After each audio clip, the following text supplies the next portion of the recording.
आज की क्लास अपने स्टार्ट करते हैं। तो आज की क्लास का जो पहला क्वेश्चन है अपने सामने वो है little knowledge is dangerous to health. इसमें जो अंडरलाइंड वर्ड है ये अपने को बताना है क्या है। क्या the word avoid. Avoid word से आपको नाउन फॉर्म करना है। अवॉइड आपकी एक वर्ब है और अभी डिफेंस के एग्जामिनेशंस हुए थे उनमें भी यही क्वेश्चन पूछा गया था। तो इसमें आपके पास ऑप्शंस हैं, एक तो अवॉइडिंग, एक है अवॉइडेंस, एक है अवॉइडेबल और एक है अवॉइडेड। अपने को इसका परफेक्ट जो नाउन फॉर्म है वो बताना है। तो देखो अवॉइडिंग भी नाउन हो सकता है इसको जीरंड के फॉर्म में जब हम यूज करते हैं तब, लेकिन जब सेंटेंस में ऐसा लिखा होगा तब हम इसे नाउन मान सकते हैं। आउट ऑफ द सेंटेंस हम इसे नाउन नहीं कहेंगे, वर्ब की फोर्थ फॉर्म आईएनजी फॉर्म कहेंगे। इसके बाद में बात आती है अवॉइडेंस, तो ये बिल्कुल नाउन बनता है। फिर अवॉइडेबल, अवॉइडेबल वैसे तो एडजेक्टिव होता है लेकिन ये नाउन भी होता है साथ में, ये भी ध्यान में रखें।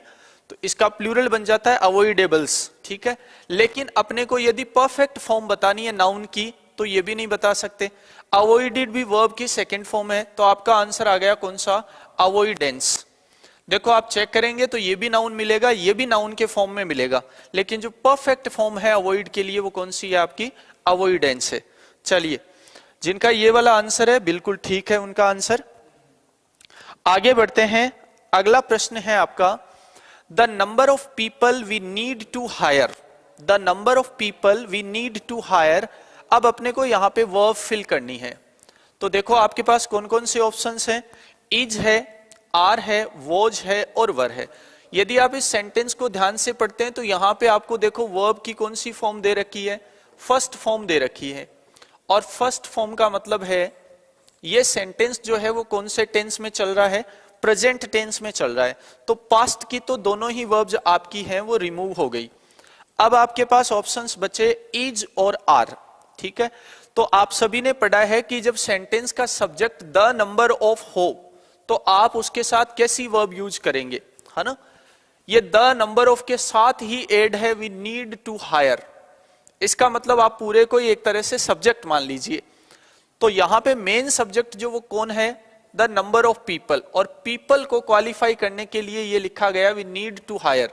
जिन लोगों को हमें हायर करने की आवश्यकता है वो पीपल, उनकी संख्या की बात हो रही है। तो द नंबर सब्जेक्ट के साथ कैसी वर्ब आती है, आपकी सिंगुलर वर्ब आती है। कैसी वर्ब आती है, आपकी सिंगुलर वर्ब। इसका मतलब आपका आंसर हो गया कौन सा, इज, ठीक है। आर हट जाएगा। हाँ, द नंबर ऑफ के बाद आपकी वर्ब जो चूज करनी है आपको वो कैसी चूज करनी है, सिंगुलर चूज करनी है। ये इस पीपल को क्वालिफाई करने के लिए लिखा गया है। इसका मतलब द नंबर ऑफ ये जो है फ्रेज यही अपना सब्जेक्ट है। तो यहां पे आपका आ जाएगा is. The number of people we need to hire is 7। हालांकि आगे 7 लिखा है लेकिन ये डेफिनेट नंबर है इसलिए इज। आगे बढ़ते हैं। अगला प्रश्न आपका, ये प्रश्न है आपका, you had better dash T first. आपको यहां पे वर्ब फिल करनी है, मेक, मेड, मेकिंग या विल मेड। इनमें से अपन कौन सी वर्ब लिखें कि ये सेंटेंस ठीक हो जाए। चलिए, तो हैड बेटर आपको दिखाई दे रहा है और आप सभी ने पढ़ा हुआ भी होगा कि हैड बेटर के बाद हम कौन सी फॉर्म यूज करते हैं वर्ब की। वैसे तो हैड के साथ वर्ब की थर्ड फॉर्म आती है, लेकिन हैड बेटर के साथ हम कौन सी फॉर्म यूज करते हैं, वर्ब की फर्स्ट फॉर्म यूज करते हैं। कौन सी फॉर्म यूज करते हैं, फर्स्ट फॉर्म। तो आपका आंसर रह जाएगा कौन सा, फर्स्ट वाला, make. You had better make tea first. और यहां पे फर्स्ट के पहले भी दा का यूज नहीं होगा, ठीक है। अगला क्वेश्चन आपका, तो इसमें आपका आंसर सभी का रहेगा मेक। अगला प्रश्न है आपका, it rain today the weather will be pleasant. आपने नोटिस किया इस सेंटेंस के शुरुआत में अपने को चूज करना है क्या आएगा। देखो यहां पे इट के बाद में जो रेन है उसमें एस नहीं लगा हुआ। एस नहीं लगा हुआ तो इसका मतलब डेफिनेट सी बात है इस सेंटेंस में जो हेल्पिंग वर्ब है वो स्टार्ट में लिखेंगे, ठीक है। जो सेंटेंस की हेल्पिंग वर्ब है वो कहां चली जाएगी, स्टार्ट में। इसीलिए इस वर्ब में शायद क्या नहीं लगा है, एस यस नहीं लगा है। अब ये कौन सी कंडीशन का स्ट्रक्चर दिखाई दे रहा है, तो आपने सभी ने ओपन कंडीशन पढ़ी है। ओपन कंडीशन में कुछ इस तरह से आपका स्ट्रक्चर रहता है कि इफ के साथ आप यूज करते हैं मेन वर्ब की फर्स्ट फॉर्म, उसके साथ में आप यूज करेंगे एस या ईएस, ठीक। और इसके जस्ट बाद दूसरे क्लोज में आप यूज करते हैं विल और सेल, और विल या सेल के साथ आप यूज करेंगे मेन वर्ब की कौन सी फॉर्म, फर्स्ट फॉर्म। ये ओपन कंडीशन का स्ट्रक्चर है, लेकिन कई बार इसका इन्वर्जन जब कर देते हैं तो इस इफ वाले प्लेस पर तो कौन आ जाता है, आपका शुड आ जाता है। इफ की जगह ले लेता है कौन, शुड, और शुड मॉडल है, मॉडल के साथ केवल कौन सी फॉर्म लिखेंगे, फर्स्ट फॉर्म। दूसरा क्लोज जो है वो आपका एज इट इज रह जाता है, यानी सेम ही रह जाता है, ये वाला सेम रह जाएगा। तो यहां पे भी ऐसा ही हो रहा है। तो देखो अपन अपने पास एक तो दे रखा है अनलेस, अनलेस यदि दे भी दे तो रेन के साथ एस लगेगा, तो फिर तो ये सेंटेंस गलत हो जाएगा। मीनिंग देख लें इसका, अनलेस लिखें तो अनलेस का मीनिंग होता है यदि नहीं, और यदि नहीं नेगेटिव मीनिंग कन्वे कर रहा है, तो इसका मीनिंग निकलेगा यदि आज बारिश नहीं हो तो मौसम सुहावना हो जाएगा। तो ये तो बात बेतुकी हो गई, इलॉजिकल हो गई। इसके बाद में शुड का यूज तो मैंने आपको बता ही दिया। इसका मतलब हम ये यूज कर सकते हैं, शुड यदि यहां पे अपन लिख देते हैं तो ये सेंटेंस बनेगा should it rain today the weather will be pleasant. इसका मतलब यदि आज बारिश हो जाए तो मौसम सुहावना हो जाएगा। ठीक है, तो आपका आंसर आ जाएगा कौन सा, शुड। दो इसका मीनिंग होता है दो का यद्यपि, ये भी आपका ठीक नहीं बैठेगा। लेस्ट का मीनिंग हो गया ऐसा न हो कि, तो ये भी आपका ठीक नहीं है। तो आपको यहाँ पे ओपन कंडीशन का इन्वर्जन दिया गया है, और इन्वर्जन करने पर इफ का प्लेस शुड ले लेता है, और ये शुड ही इफ का मीनिंग कन्वे करता है। ठीक है, बहुत अच्छे, सभी के आंसर्स बिल्कुल ठीक आ रहे हैं। आगे बढ़ जाते हैं अगले क्वेश्चन पे। अगला क्वेश्चन है आपका, carry someone home, in this sentence the underlined word is. इस सेंटेंस में एक वर्ड है अंडरलाइंड, और ये वर्ड है आपका कौन सा, होम। ये हमें बताना है कौन सा पार्ट ऑफ स्पीच है, क्या ये एडवर्ब है, एडजेक्टिव है, नाउन है या वर्ब है। तो कैरी समवन होम, चलो मैं एक सेंटेंस लिख देता हूं इसके प्लेस पे, he went home, he went home. इस सेंटेंस में अपने को बताना है ये होम क्या है। तो जनरली जो डेफिनेशन हम पढ़ के आए हैं, noun is the name of a person place thing, उस हिसाब से देखें तो ये नाउन है। लेकिन जब भी सेंटेंस में आपको किसी वर्ड का पार्ट ऑफ स्पीच पहचानना हो तो आप उसका फंक्शन देखते हैं, यानी वो क्या काम कर रहा है ये आप देखते हैं।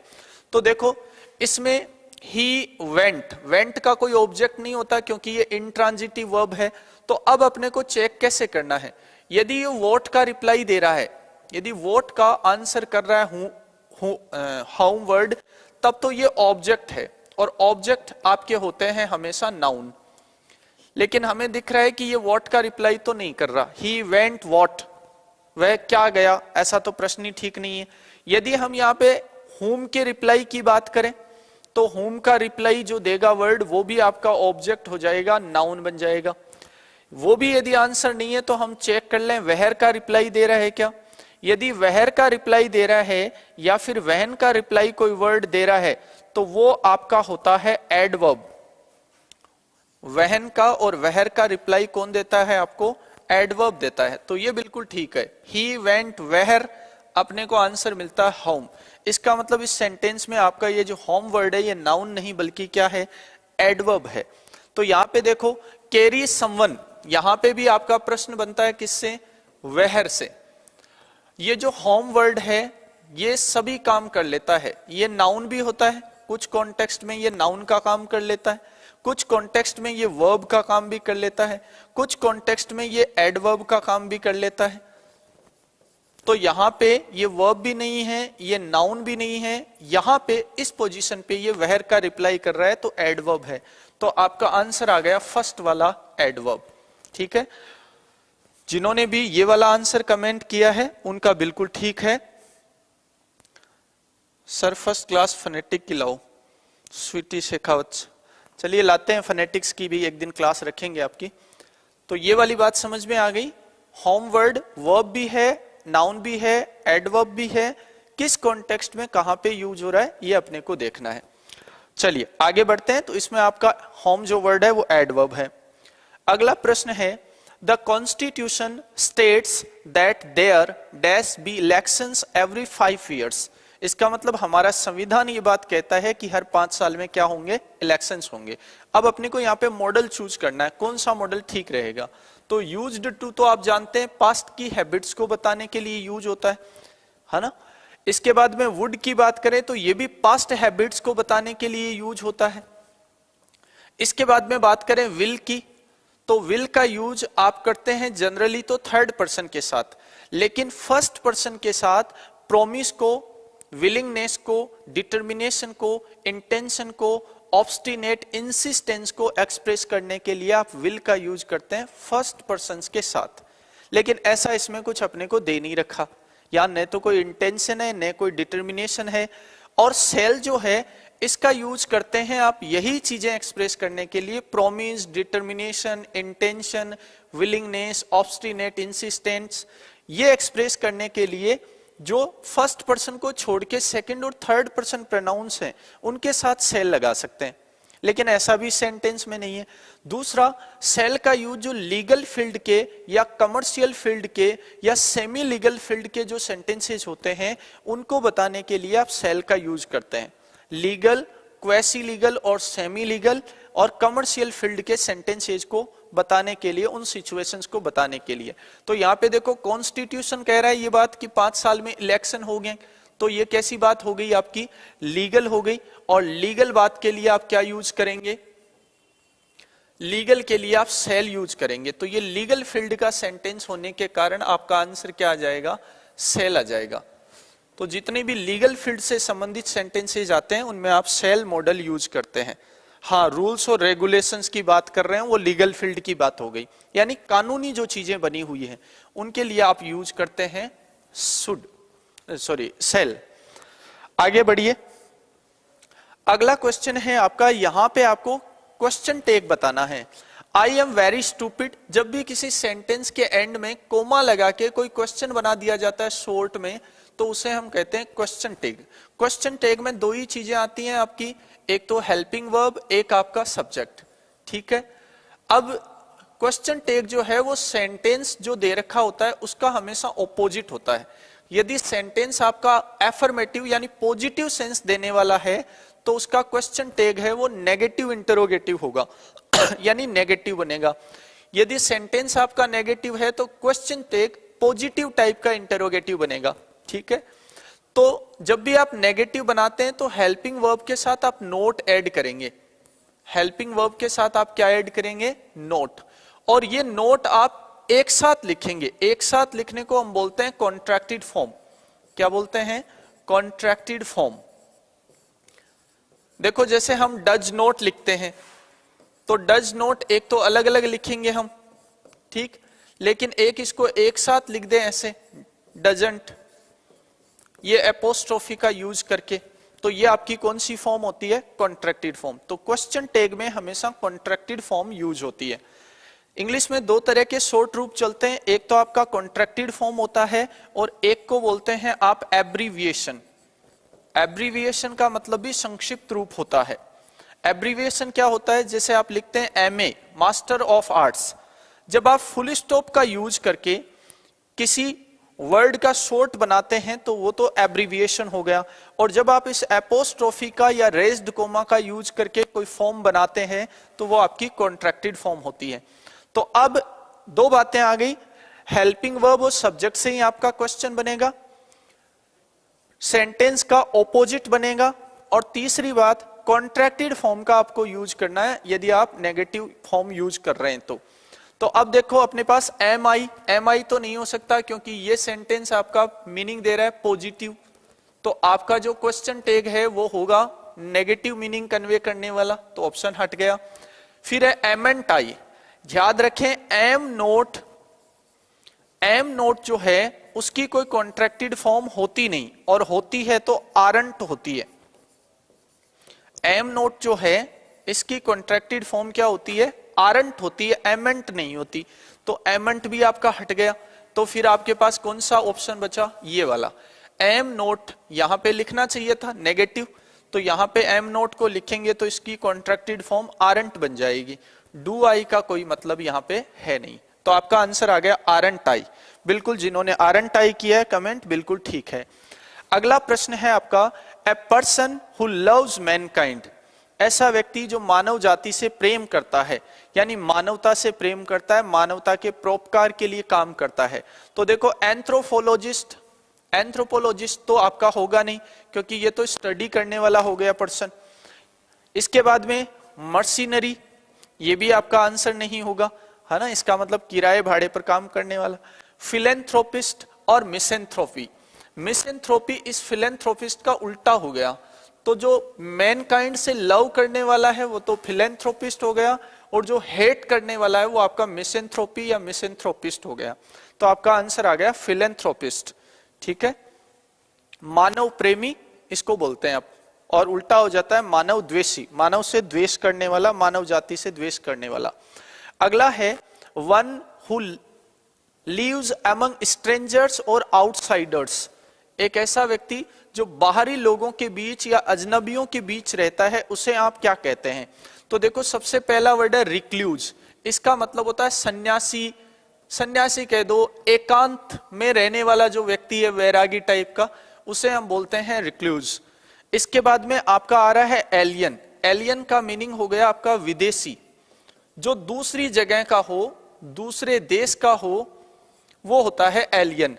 स्टोइक, या आपको कहीं पे वन वर्ड पीछे किसी टेस्ट सीरीज में करवाया था, one who is indifferent to pain और प्लेजर, एक ऐसा व्यक्ति जो खुशी में दुख में समान रहता है, उसे आप बोलते हैं उदासीन, स्टोइक। ठीक है, इसके बाद में बात करें, अगला जो वर्ड है आपके पास वो है रुस्टिक। रुस्टिक का मतलब हो गया एक तरह से रूरल, देहाती, ग्रामीण टाइप का, जो व्यक्ति ग्रामीण परिवेश से बिलोंग रखता है उसे आप बोलते हैं रुस्टिक। ठीक है, तो अब आपको आंसर बताना है, जो अजनबी लोगों के बीच रहे, तो सन्यासी तो एकांतवास में रहता है, उदासीन का यहाँ कोई मीनिंग नहीं, देहाती जो ग्रामीण इलाके में रहता है, विदेशी व्यक्ति वो होता है जो किसी दूसरे देश से आकर दूसरों के बीच में रहता है। जैसे कोई फॉरेन से आकर अपने बीच में रहेगा तो हम उसे विदेशी कहते हैं। इसका मतलब है वो अजनबी व्यक्तियों के बीच में अपने कंट्री से दूसरे जो देश के लोग हैं, आउटसाइडर्स जो हैं, उनके साथ रहने वाला है। तो आपका आंसर आ जाएगा एलियन। चलिए बहुत अच्छे, सभी के आंसर्स बिल्कुल ठीक है। अगला क्वेश्चन है आपका सिनोनिम पार्ट से। हाँ, उदासीन, रुस्टिक, रूरल हो गया, बिल्कुल। नरेश कुमार जी, इंग्लिश विद नवल, सभी ने ठीक आंसर किया था कमेंट। अब आपका वर्ड है हैजर्डस। हैजर्डस का मीनिंग क्या होता है? तो हैजर्ड का मीनिंग होता है आपका खतरा, तो हैजर्डस हो गया आपका खतरनाक यानी डेंजरस। अब आपको बताना है इसका सिनोनिम क्या होगा। तो देखो, एक तो वर्ड दे रखा है आपके पास सेफ, एक दे रखा है इनफेमस, एक दे रखा है एजाइल, और एक दे रखा है पेरिलस। सेफ सभी को पता है, इनफेमस फेमस का उल्टा हो गया, एजाइल का मतलब होता है फुर्तीला, है ना। यदि कहीं पे लिखा आ जाए लेजी, लेजी का ऑपोजिट पूछ ले, या इनएक्टिव का ऑपोजिट पूछ ले, तो वो होता है एक्टिव, एजाइल। एजाइल का मतलब फुर्तीला, चुस्त। ठीक, इसके बाद में आगे बढ़ते हैं तो अगला वर्ड आ रहा है आपका पेरिलस। पेरिल का मतलब भी खतरा होता है, तो यही फिर आपका सिनोनिम है पेरिलस। ठीक है, हैजर्डस, पेरिलस, एजाइल फुर्तीला, इनफेमस जो फेमस नहीं, और सेफ सुरक्षित। चलिए बहुत ही अच्छे, पेरिलस बिल्कुल ठीक है। दीक्षा खंडेलवाल जी, हार्मफुल, हार्मफुल तो यहाँ पे दे नहीं रखा है अपने को ऑप्शन में, हाँ होता तो हो जाता। चलिए अगला प्रश्न है आपका स्ट्यूबोर्न। स्ट्यूबोर्न जो वर्ड होता है इसका मतलब होता है हठी या जिद्दी, हट करने वाला या जिद करने वाला, यानी अडिग जो व्यक्ति होता है उसे हम बोलते हैं। तो देखो यहाँ पे अपने को क्या दे रखा है, एक तो फियरलेस दे रखा है, एक एग्जैक्रेट दे रखा है, एक ऑब्स्टिनेट दे रखा है, एक कोडल दे रखा है। तो यहाँ पे जो कोडल वर्ड है ये अच्छा वर्ड है, एग्जाम में पूछा भी जाता है कई बार।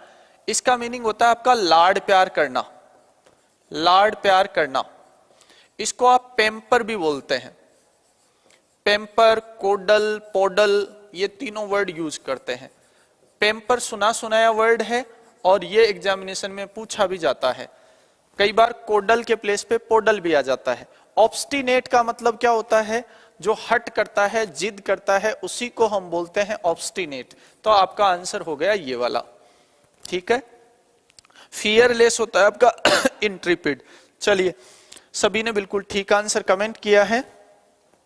अगले प्रश्न पे चलें, यह है choose appropriate antonym for the word. अब अपने को वर्ड है जो दे रखा है वो है स्टेल, और स्टेल का मतलब होता है बासी, है ना, जो ताजा नहीं हो। अब अपने को ऑपोजिट बताना है इसका, तो एक्टिव, ये तो आप अभी जो वर्ड देख के आए एजाइल, उसका सिनोनिम है। फ्रेश, फ्रेश का मतलब है ताजा। न्यू इसका मतलब हो गया नया, और ब्लिस इसका मतलब प्रसन्नता हो गया। तो नए वाला ऑप्शन तो यहाँ पे नहीं होगा, कोई चीज पुरानी है, ओल्ड का ऑपोजिट हो जाता न्यू। स्टेल का ऑपोजिट आपका क्या हो जाएगा, फ्रेश, जो ताजा है। हाँ, स्टेल का मतलब बासी और फ्रेश का मीनिंग हो गया आपका ताजा। चलिए, सभी का बिल्कुल ठीक है। वीरेंद्र सिंह भाटी, दीक्षा खंडेलवाल, खुशबू चौहान जी, सभी का ठीक आंसर है। आगे बढ़ते हैं। अगला क्वेश्चन भी आपका एंटोनिम पार्ट से ही है, और यहां पे आपको पूछा है एडमायर का ऑपोजिट। एडमायर का मतलब होता है प्रेज, प्रशंसा करना। अब अपने पास ऑप्शंस कौन कौन से दे रखे हैं, तो एक तो वर्ड दे रखा है सेंस्योर, इसका मीनिंग होता है क्रिटिसाइज करना, आलोचना करना, है ना। कंडेम्स के लिए यूज करते हैं अपन वर्ड, CONDEMN, कई बार ऑप्शंस में यही दिया जाता है, कंडेम करना। गार्निश जो होता है, इसका मतलब होता है आपका सजाना, यानी डेकोरेट करना, तो ये आपका डेकोरेट हो गया। लाइक आप जानते ही हैं, पसंद करना। और एडमिट, एडमिट का मतलब हो गया स्वीकार करना, एक्सेप्ट करना, अलाउ करना। ठीक है, तो आपके पास कौन सा ऑप्शन ठीक है इसका, ये वाला। इसका मतलब है प्रशंसा करना, और उल्टा हो जाएगा आलोचना करना, क्रिटिसाइज करना। हाँ, सेंस्योर, इसका कई बार इसका सिनोनिम भी पूछा जाता है सेंस्योर का, क्रिटिसाइज, कंडेम। ठीक है, आगे बढ़ते हैं। नेक्स्ट क्वेश्चन है आपका, the English test was a piece of cake. अब यहां पे आपके पास एक इडियम फ्रेज में से फ्रेज दे रखा है पीस ऑफ केक। आपको इसका मीनिंग बताना है, क्या इसका मीनिंग है, क्या इसका मीनिंग डिफिकल्ट है, क्या इजी है, क्या डिवाइडेड है, क्या प्रॉपर है। तो देखो, डिफिकल्ट तो होता है hard nut to crack, hard nut to crack, जो चीज थोड़ी करने में कठिन हो उसके लिए आप जो फ्रेज या इडियम यूज करते हैं, इडियम फ्रेज में से वो है हार्ड नट टू क्रैक, उसका मीनिंग तो हो जाता है डिफिकल्ट। तो ये वाला तो आपका ऑप्शन होगा नहीं।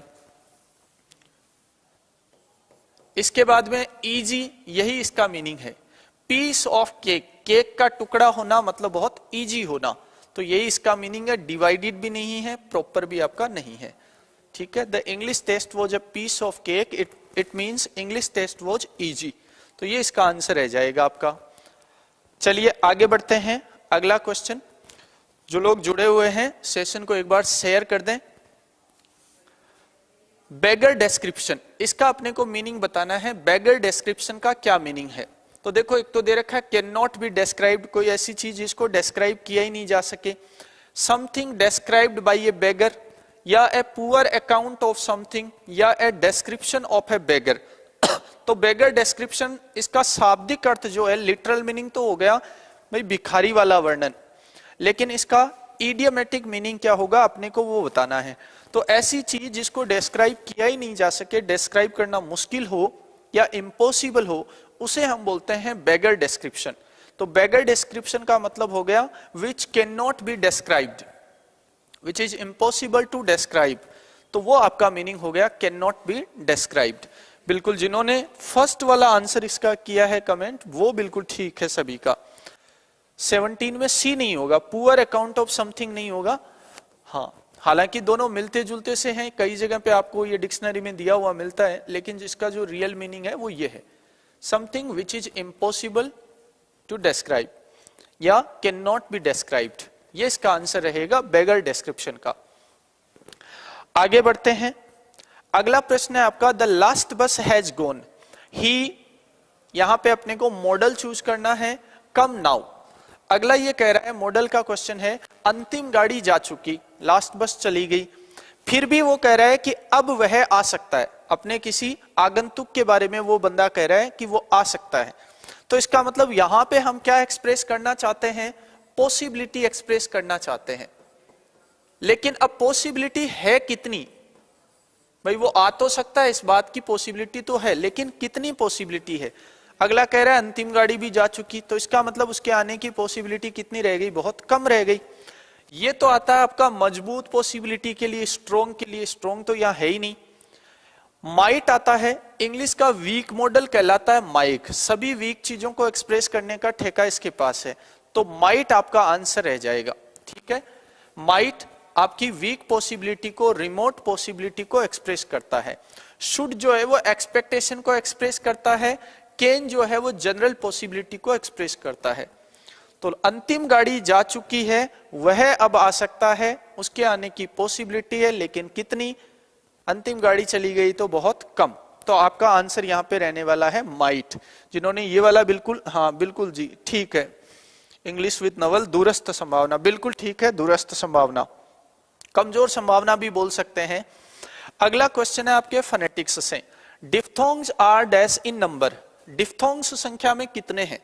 तो सबसे पहले तो स्पीच साउंड्स की जो संख्या है वो सभी जानते हैं 44 है। इन 44 में आपके 24 तो क्या हो जाते हैं, कॉन्सोनेंट साउंड्स हो जाते हैं, और 20 आपके होते हैं वॉवल साउंड्स। तो देखो 24 कॉन्सोनेंट साउंड्स हैं, 20 आपके वॉवल साउंड्स हैं। अब आप इन वॉवल साउंड्स को दो भागों में डिवाइड कर देते हैं, मोनोफ्थोंग्स एंड डिफ्थोंग्स। मोनोफ्थोंग्स आपकी होती हैं single vowel sounds, pure vowel sounds, जो आपकी होती हैं 12, और डिफ्थोंग्स होते हैं आपके ग्लाइड्स या डबल वॉवल साउंड्स, तो इनकी संख्या होती है 8। तो इसका मतलब डिफ्थोंग्स कितने होते हैं आपके, 8 होते हैं। देखते हैं सभी ने, हाँ मोनो 8 होते हैं प्रवीण सिंह जी, और मोनो 12 होते हैं, और डिफ्थोंग्स हैं वो आपके 8 होते हैं, बिल्कुल। ग्लाइड्स जो हैं वो कितने हैं आपके, 12।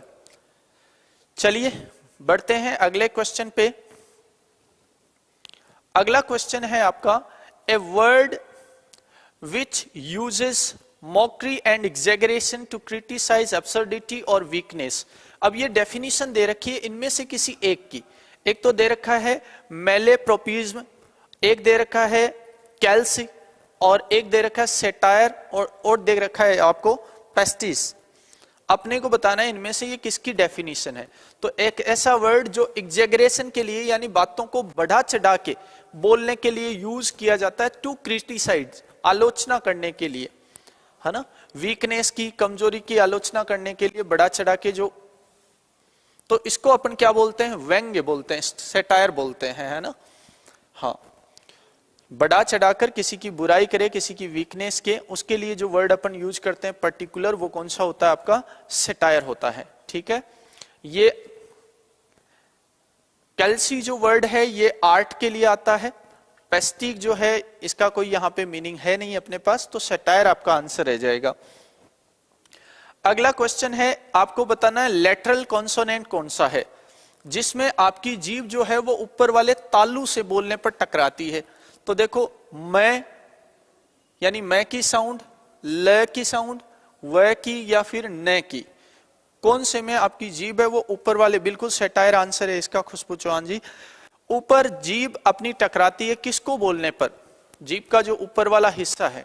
तो देखो मैं तो बोलते हैं अपन, या होठों से अपनी साउंड निकलती है, वह ऐसे लगता है जैसे कंठ से आ रही हो, न तो अपने ये ऊपरी जो हिस्सा है, टीथ, दांतों के ऊपर वाला हिस्सा यहां से निकलता है न। इसके बाद में आपके पास बच गया ल, इसको बोलते हैं तो अपनी जीभ का हिस्सा है वो ऊपर टच करता है। तो इसका मतलब लेटरल कॉन्सोनेंट आपका कौन सा हो गया, ये ल हो गया। ये देखो आई नहीं है ना, ये एल है, यानी ल का सिंबल। ठीक है, आगे बढ़िए। हाँ, ये क्वेश्चन पहले पूछा हुआ भी है, नरेश कुमार जी सेकंड बता रहे हैं, बिल्कुल ल है, ये आई नहीं है ना, ये भी ध्यान में रखें। आगे बढ़ते हैं, अगला क्वेश्चन है आपका, that barking dogs seldom bite is not true. इसमें अपने को ये जो क्लोज दे रखा है, that barking dogs seldom bite, अपने को बताना है ये क्लोज कौन सा है। क्या ये एडवर्ब क्लोज है, क्या ये एडजेक्टिव क्लोज है, नाउन क्लोज है, या मेन क्लोज है।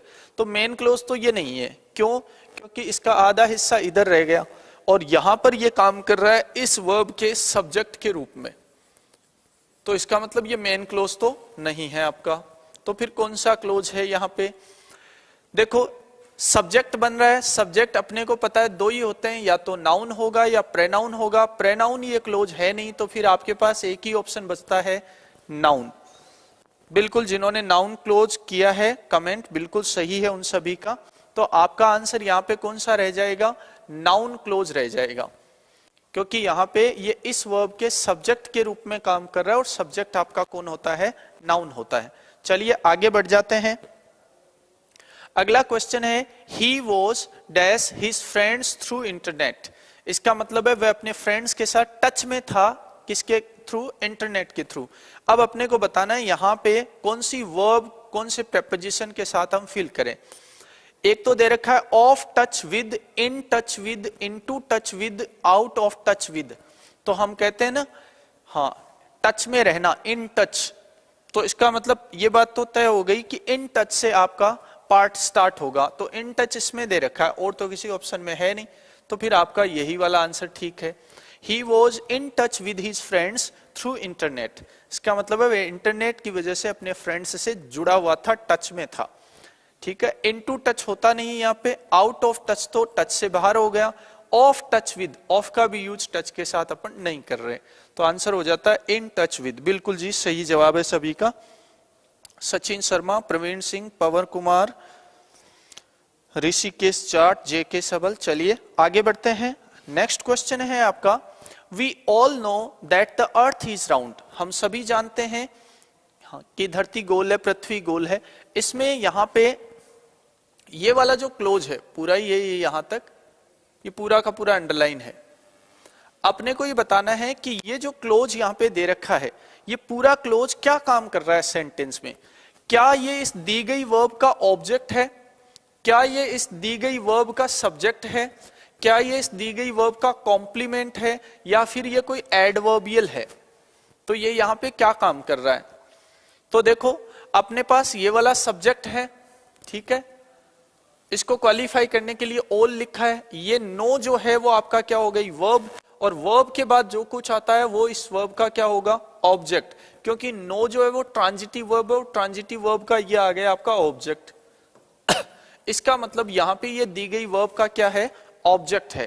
तो ऑब्जेक्ट ऑफ द वर्ब, यहां पे आपका आंसर हो जाएगा ये ऑब्जेक्ट ऑफ द वर्ब, ये वर्ब का आपका ऑब्जेक्ट है। चलिए आगे बढ़ते हैं। अगला प्रश्न है आपका, सब्जेक्ट नहीं है, कॉम्प्लीमेंट भी नहीं है और एडवर्बियल भी ये नहीं है। नेक्स्ट क्वेश्चन है आपका, change into passive voice. Passive voice में बदलना है। सेंटेंस है हनी इज स्वीट, इसका आपको बनाना है पैसिव। तो देखो वैसे तो देखा जाए तो इसमें लिंकिंग वर्ब है, ये आपका एडजेक्टिव हो गया स्वीट, ये आपका सब्जेक्ट हो गया। ऐसे सेंटेंस का पैसिव नहीं बनना चाहिए। लेकिन हनी इज स्वीट, शहद मीठा होता है, इसमें टेस्ट करने की क्रिया भी होती है। मीठा कब लगेगा, जब टेस्ट किया जाएगा। इसका मतलब आपको इस वर्ब का क्या बनाना है, पैसिव बनाना है, टेस्ट वर्ब का। ये सेंटेंस जो है ये तो आपका सेम ही रह जाएगा। तो देखो टेस्ट वर्ब का अपने को पैसिव बनाना है, और यहाँ पे इज दे रखा है, इसका मतलब पैसिव भी आपका प्रेजेंट में होगा। तो ऐसे सेंटेंसेज का पैसिव बनाते हैं तो हम या तो जोड़ते हैं व्हेन इट इज के साथ वर्ब की थर्ड फॉर्म, या बात पास्ट की है तो इट वॉज के साथ वर्ब की थर्ड फॉर्म। तो फिलहाल बात कब की हो रही है, प्रेजेंट की, प्रेजेंट की हो रही है, तो आपका आंसर आ गया ये जो सेंटेंस है वो तो सेम लिख दें, आगे आप जोड़ दें व्हेन इट इज, और जो भी वर्ब आपके पास इसमें निकल के आई है उसकी थर्ड फॉर्म बना दें। तो honey is sweet when it is tested, ये बन जाएगा। यदि ये वॉज दे रखा होता यहाँ पे तो यहाँ पे ये बन जाता honey is sweet when it was tested. ठीक है, इन दोनों का फिलहाल कोई मतलब है नहीं। तो honey is sweet when it is tested, इस तरह सेंटेंस का पैसिव बन जाएगा। जैसे आ जाए मिल्क इज वाइट, तो दूध सफेद होता है, लेकिन दूध को देखने पर तो हमें सफेद दिखता है, तो इसका मतलब उसमें वर्ब छिपी हुई है सी, व्हेन इट इज सीन, जब दूध को देखा जाता है तभी हमें वो सफेद लगता है। ठीक है, आगे बढ़ते हैं। अगला क्वेश्चन है आपका, फोनेटिक ट्रांसक्रिप्शन आपको बताना है। आपके पास वर्ड दे रखा है कौन सा, टूम। देखो यहाँ पे इसमें जो है ये बी साइलेंट रहता है, इसको पढ़ेंगे अपन टूम। ठीक है, और ऊ की जो साउंड आती है वो बड़े ऊ की साउंड है। तो अब आपको बताना है इसका फोनेटिक ट्रांसक्रिप्शन क्या होगा। देखो जब भी इसमें प्रिंट होते हैं तो ये पॉइंट से जो दो बिंदु लगते हैं ये हट जाते हैं, जैसे कल भी एक क्लास में टीचर वर्ड में नहीं शायद था, इसमें भी नहीं है। तो इसमें देखो ऑप्शंस में ये तो बी की साउंड दे रखी है तो गलत हो गया, बी तो इसमें है ही नहीं। इसमें दे रखा है देखो ट ई की साउंड है, टिम, ये होगा नहीं। इसमें ओ दे रखा है जो सिंबल है ही नहीं किसी साउंड का, तो फिर एक ही ऑप्शन है ये वाला। और यहाँ पे ये दो बिंदु लगे हैं, ऊ को जब ऐसे लिखते हैं बड़े ऊ का सिंबल तो ऐसे हो जाता है। तो ये हो गया आपका टूम। बिल्कुल जिन्होंने ये वाला आंसर दिया है वो सही है। ये प्रिंट नहीं होता है इस तरह से जो लिखा हुआ है, अपने आप ही हट जाता है, फाइल्स एक से दूसरी जगह ट्रांसफर होते ही। तो इसको आप थोड़ा सा अंडरस्टूड कर लिया करें, ऐसा कभी आता भी है तो। इसके बाद में है he said to his master let me go to the cinema. इस सेंटेंस को अपने को इनडायरेक्ट में चेंज करना है। इसका इनडायरेक्ट क्या बनेगा? तो देखो इधर जो सेंटेंस दे रखा है वो लेट से स्टार्ट है, फुल स्टॉप पे एंड है, ये इंपेरेटिव सेंटेंस है। और इंपेरेटिव का जब आप क्या बनाते हैं, इनडायरेक्ट बनाते हैं, वो भी लेट वाले का, तो सेड और सेड टू के प्लेस पर क्या लिखते हैं आप? रिक्वेस्टेड लिखते हैं, क्योंकि लेट वाले सेंटेंस से रिक्वेस्ट की जाती है। तो यहां पे रिक्वेस्टेड आना चाहिए सेड टू के प्लेस पर। तो देखो ऐसा किसमें है? इसमें और इसमें, दो में है। आगे बढ़िए, हिज मास्टर ठीक है। अब यहाँ पे आपको कंजंक्शन चाहिए, तो इंपेरेटिव आने पर कंजंक्शन आपका कौन सा लगता है? टू लगता है। टू के बाद में आप सेंटेंस का क्रम चेंज नहीं करते इंपेरेटिव में, यानी लेट का लेट ही रहेगा। मी प्रोनाउन है तो ये चेंज हो जाएगा फर्स्ट पर्सन से, बाकी सेंटेंस का क्रम चेंज नहीं होता। और इंपेरेटिव में वर्ब जो चेंज होनी है वो भी नहीं होती। तो एक तो लेट को लेट लिखा जा सकता है और दूसरा लेट का अलाउ बनाया जा सकता है। तो देखो इसमें तो लेट है नहीं आपका, ये आंसर तो हट गया। इसमें लेट को क्या बना दिया गया है? अलाउ बना दिया गया है, तो ये वाला ठीक है।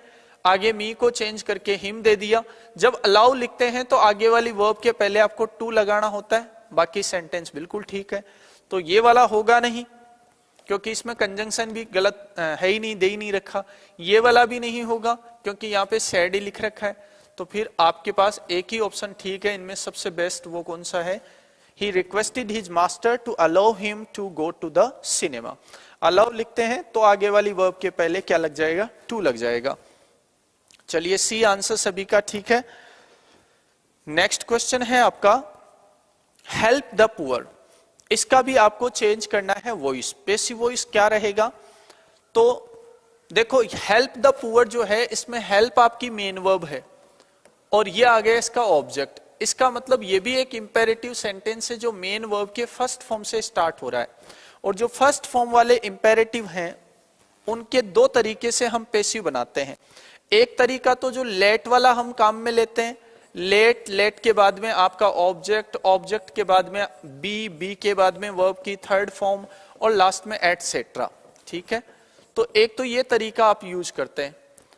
जब तक सेंटेंस में ऑब्जेक्ट दिया हुआ है इस तरीके से आप पैसिव बना सकते हैं।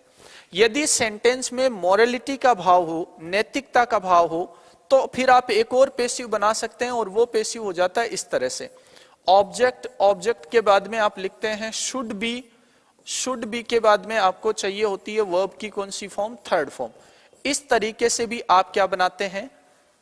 पैसिव बनाते हैं, जिनमें मोरालिटी का भाव आ जाता है। तो दो तरीके से बना सकते हैं एक ही सेंटेंस के पैसिव। तो अब आप इसमें क्या लिखेंगे? देखो इसमें सबसे पहले दे रखा है लेट द पुअर, अब आना चाहिए था बी, जबकि इसमें बीइंग दे रखा है तो ये तो नहीं होगा। आगे दे रखा है the poor may be helped, may का तो हम यूज ही नहीं करते, ये भी हट गया। The poor should be helped, ये वाला ठीक है। ऑब्जेक्ट शुड बी और थर्ड फॉर्म। इसके बाद में आगे बढ़ते हैं, let be helped the poor, let के बाद में पहले ऑब्जेक्ट आना चाहिए था तो ये भी हट गया। आपके पास आंसर आ गया ये वाला, the poor should be helped, ठीक है। चलिए बिल्कुल सही जवाब है सभी का। 28 वाले में सी आपका आंसर रहने वाला है।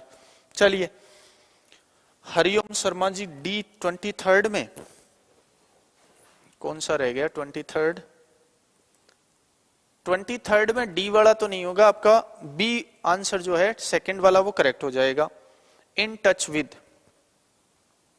आगे बढ़ते हैं, अगला प्रश्न है the man said how lucky I am. इसका अपने को देना है answer. Ashok Yadav ji, sir level 2 में वोकेब में प्रॉब्लम आ रही है। वोकेब का तो देखो कोई इलाज तो है नहीं, जितनी पढ़ो उतनी कम है।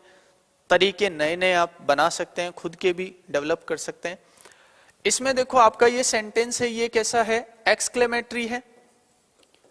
एक्सक्लेमेटरी का जब आप इनडायरेक्ट बनाते हैं तो सेड के प्लेस पर आप एक्सक्लेम्ड विद सरप्राइज, केवल एक्सक्लेम्ड भी लिखा आ जाता है सेंटेंसेज में। तो देखो इनमें सभी में एक्सक्लेम्ड दे रखा है, सही है। यहां पे आपको चाहिए कंजंक्शन, कंजंक्शन लगता है आपका दैट, ये भी सभी में ठीक दे रखा है। अब कंजंक्शन के बाद में जैसे ही आगे बढ़ते हैं तो जो भी एक्सक्लेमेटरी वर्ड्स हैं, यानी वॉट, हाउ, ओहो, जो भी इस टाइप के वर्ड्स आते हैं उनको तो रिमूव कर देते हैं। उसके बाद में आपको पहले चाहिए होता है सब्जेक्ट। तो इसमें देखो सब्जेक्ट कौन है, आई है, फर्स्ट पर्सन है, आपका सब्जेक्ट से चेंज हो जाएगा तो ही आ जाएगा। तो ये वाला ऑप्शन हट गया आपका, इसमें भी ही दे रखा है। आगे चलें तो सब्जेक्ट के बाद में आपको वर्ब चाहिए और वर्ब आपकी एम दे रखी है। तो इज, आर, एम आते हैं तो आप उनको चेंज कर देते हैं वोज या वर में। तो ही के साथ फिर आना चाहिए था वोज। इसमें इज दे रखा है, ये हट गया। इसमें इज दे रखा है, ये भी आपका आंसर नहीं है। तो फिर आपका आंसर निकल आया कौन सा, सेकंड वाला, the man exclaimed that he was very lucky. ठीक है, ये वाला इसका आंसर रह जाएगा।